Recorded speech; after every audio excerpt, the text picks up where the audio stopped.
31. Vamos a una pausa. Al regresar, Franco Romero, asambleísta del Partido Social Cristiano, integrante de la Comisión del Régimen Económico. Dos proyectos urgentes elevando el ICE, el IVA. ¿Acoge algo sustancial de la socialización, el trámite acelerado? Lo revisamos al volver. Quédese con nosotros.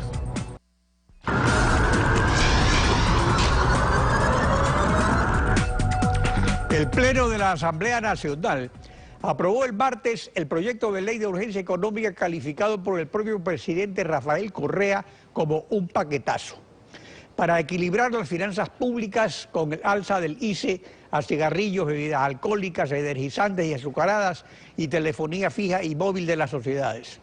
Y en virtud del estado de excepción, ha enviado otro proyecto urgente de corresponsabilidad ciudadana con las zonas afectadas por el terremoto, alzando 2 puntos del IVA. Aparte de eso, antes ya, al comenzar el año, se aprobó el desempleo parcial. Eso fue lo que realmente se aprobó. Franco Romero, asambleísta PSC, miembro de la Comisión Legislativa del Régimen Económico. Buenos días, bienvenido a Contacto Directo. Gracias, Alfredo. Buenos días. Quiero en primer lugar expresar mis sentimientos de solidaridad a todos los afectados por la catástrofe de Manaví y de Esmeraldas, de manera muy especial a los familiares de las víctimas y de las personas que están heridas y están hospitalizadas. Entrando en materia, ahora, el proyecto de ley Alfredo, aprobado el martes, ¿tuvo alguna modificación sustancial en la Comisión Legislativa? ¿A la socialización se la llevó el viento o se recogió algo mínimo solamente? Generalmente se la lleva el viento, la socialización, porque se recibe a personas vinculadas con el gobierno y a otras personas vinculadas a la sociedad civil. Generalmente se acoge lo que proponen los funcionarios del gobierno, lo que justifican en el proyecto de ley, pero no se acogen lo solicitado por la sociedad civil. En el caso del proyecto que se aprobó el día martes, lo único rescatable es el pedido de los productores de aguardiente artesanal de la provincia de Cotopaxi, en el sentido de que se elimine este impuesto ad valorem del 75% a los productores industriales de alcohol. Esto permitirá en el futuro que los industriales puedan comprar la producción de los productores de aguardiente artesanal de todo el país y de esa forma, de esa manera se van a poder formalizar estos emprendedores que son generalmente unidades familiares. Y eso fue lo único. Y ahora, en cuanto al proyecto urgente de corresponsabilidad ciudadana, ¿cuál es la contraparte del Estado? ¿Está especificada, determinada, cuantificada? No hay ninguna corresponsabilidad, porque todo el peso recae en los hombros de las personas y de las familias ecuatorianas. El Estado no pone absolutamente nada. El Estado, en la comparecencia de los ministros y demás funcionarios, jamás ha manifestado que va a reducir el gasto público, que va a solicitar un crédito importante a un organismo financiero internacional, como sugiere también Mauricio Pozo. Es decir, el Estado prácticamente no está poniendo nada, no hay corresponsabilidad. En la exposición de motivos del proyecto de corresponsabilidad se señala a vuelo de pájaro el costo y el tiempo que tomará la reconstrucción, unas pocas líneas.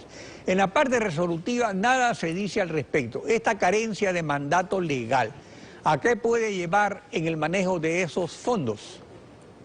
A mí me parece que hay una precipitación o apresuramiento por lo menos en esto de determinar en 3.000 millones de dólares el valor de la reconstrucción, porque no tiene ningún sustento técnico. No han habido economistas, ingenieros, expertos que hayan elaborado un informe para que el presidente pueda decir esto vale 2.000, 3.000, 5.000 millones de dólares. Así que para mí, hasta ahora por lo menos, esto no tiene ningún sustento técnico. Es decir, que lo primero que se debe hacer es precisamente determinar y cuantificar cuál es el costo de la reconstrucción. y además seguir un camino, buscar un sendero que nos lleve realmente a una rehabilitación de la economía de los sectores afectados, porque vale la pena aquí mencionar y hacer hincapié que antes del terremoto ya estábamos viviendo una gravísima crisis económica y sobre todo una crisis de liquidez en todo el territorio ecuatoriano. Y especialmente aquí hay tres aspectos muy claramente identificados. Lo que es infraestructura pública, que es poco. Por ejemplo, 70 kilómetros de carretera cuando el último niño destruyó 4.000 kilómetros de carretera. En lo que se refiere a la reconstrucción de viviendas, que es bastante apreciable. Y luego, en cuanto a la reconstrucción económica de la provincia de Manabí, para lo cual precisamente se pide una zona franca tributaria para poder impulsar el desarrollo y el progreso de una de las provincias pues, más pujantes del país, ¿no? A mí me sorprende cuando el presidente de la República dice, ya construimos Manabí, el terremoto lo ha dejado en soletas, pero vamos a volver a construirlo. Por ahí algunos manavitas en las redes sociales han cuestionado las expresiones del presidente, porque Manabí desafortunadamente es una de las provincias más pobres del país. Yo le puedo dar ejemplos. Hace algunos años, cuando contratábamos en El Oro trabajadores agrícolas manavitas, nos decían que solamente ganaban $15 semanales, mientras en El Oro ya estábamos pagando 90, 100 dólares semanales. Entonces eso a usted le demuestra claramente que Manabí ha sido una provincia con muchas carencias, con muchas faltas de fuentes de trabajo. Así que yo no sé de qué reconstrucción habla el presidente, porque hacer una carretera, pavimentar o repavimentar una carretera no significa precisamente reconstruir una provincia. Manabí necesita la inyección de muchos recursos económicos para poder salir adelante, para poder utilizar su puerto, utilizar las ventajas que da tantos kilómetros de costa, de mar y tan buenos suelos que tiene, la luminosidad, el carácter de los manavitas, que son gente muy trabajadores.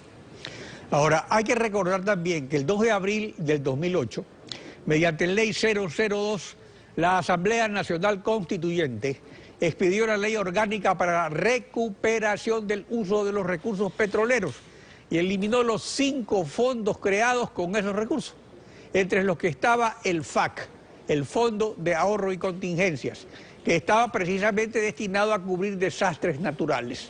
Usted propone volver a crear este fondo. ¿Cómo hacerlo si ya no hay excedentes de liquidez? Pues se evaporaron. Eliminaron el FAC, que este momento podría habernos generado unos 2.500 millones de dólares y tendríamos suficientes recursos como para poder atender esta emergencia. Esto me hace recordar a mí esta forma de farrearse el dinero de la bonanza petrolera del gobierno nacional. Me hace recordar a mi lejana juventud, cuando algunos amigos, jóvenes amigos un poco irresponsables, en una noche de bohemia se gastaban todo el dinero y al siguiente día no tenían ni siquiera para sacar el chuchaqui.